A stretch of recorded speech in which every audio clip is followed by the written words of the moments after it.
Put in the comments what your logo name is, what your company name is, everything else, and does it equate to the Microgreen business and everything else? Let us know what your name is in the comments as well, or what you're thinking about it being, and we'll talk about it later down on this episode.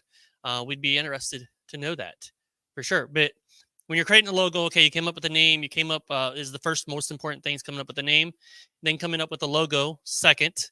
After that, to equate what the name is. So then you want to worry about color schemes and identity and visual identities. So like we have the green leaf in the middle, and it's the black with itty bitty microfarm. So we want the leaf to stand out. That's what we want people to remember our logo by when they see it. We went back and forth many times on different logos, different ways it was set up.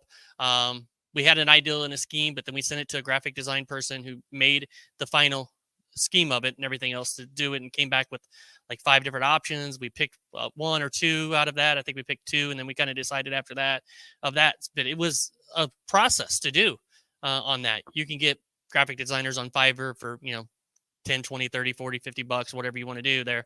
You can go that route too. We paid like $200 for ours because we wanted to make sure it was right. And Kuwait, it looks simple, but sometimes simple is good.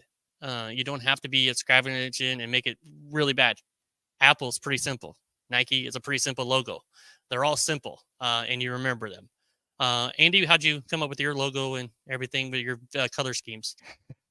So once we had the name figured out, my daughter Maddie, who works full time for us, she is an artist.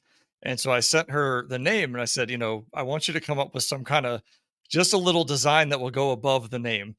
So I sent her, the name, and she actually started drawing up a couple different ideas, and she sent some over to me. And so we settled on what we ended up with in our, the little kind of flower looking thing on the top of our logo. And then I literally probably spent, It's not hearing anything. I'd say, the next 3 days picking fonts. I have thousands and thousands of fonts that I've collected over the years of doing graphics design work and stuff like that. And, of course, this was all long before Google Fonts was a thing. Now you can just go get as many as you want anytime you want. And that's the easiest way to do it for sure. So I had a document that just had the words fresh source typed in. It had to have been 30 pages worth of fonts. And I printed them all out and I gave them to a bunch of different people. And I said, what's your favorite font? What's your favorite font? And then we narrowed it down to like probably about 10 or 12 different fonts. And then I created each individual one to see what it would look like. And then we settled on the one that we ended up settling on, which I think is called Myriad Pro, I believe is the actual like fresh source piece of it.